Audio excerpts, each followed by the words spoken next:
Nick here from the EOS education team at Boxlight. And I'm excited to share even more content with you in order to help you get the most out of your new MimioPro G interactive flat panel. Today's tip is about using the picture-in-picture application. Now this application will require you to have some other device connected to your panel. So for today, I have connected my laptop to the panel using both the HDMI cable to transmit the content, as well as the touch cable, which will allow me to have the ability to control what happens on the laptop from the panel and vice versa. If I don't have that touch cable plugged in, I won't have that ability to control that. I can still see the content and I can still manage that using my settings that are available on the panel, but I won't be able to engage the same way with that content. So just so that you know what those two cords would do and the flexibility that you have. So I'm going to dive right in, and in order to do this, we're going to open our applications drawer by swiping up from the center.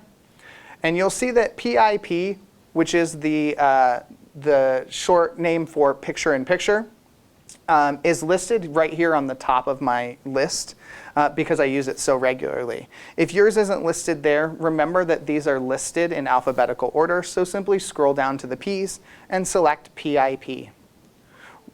Once I do that, I see that I have this floating window that appears. This is going to allow me to have on my screen at the same time both the Android operating system and content from elsewhere.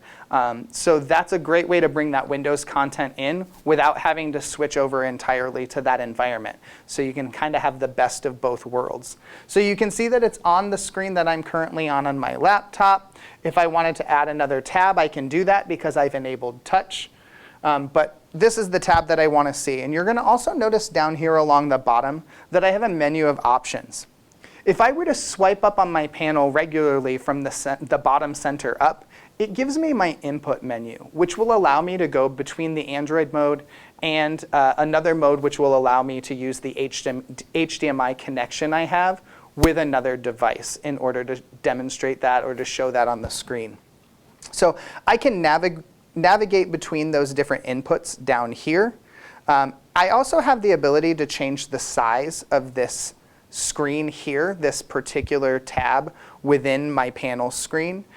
So currently we're in large mode. I can select medium, or I can select that small mode. So depending on the size and need that you have for that content, you have those adjustments. You have the ability to control the sound, whether your sound is on, off, or the volume of that particular device. So not only can you control the sound on your panel, but you can even control the sound on your other device.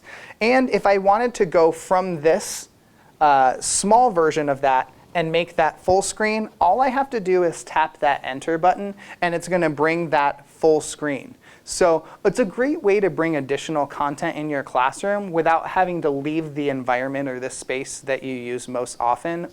And I think that you're going to find a lot of different cool ways to use this, and I'm excited to hear all about those. So I hope you find this helpful, and thanks so much.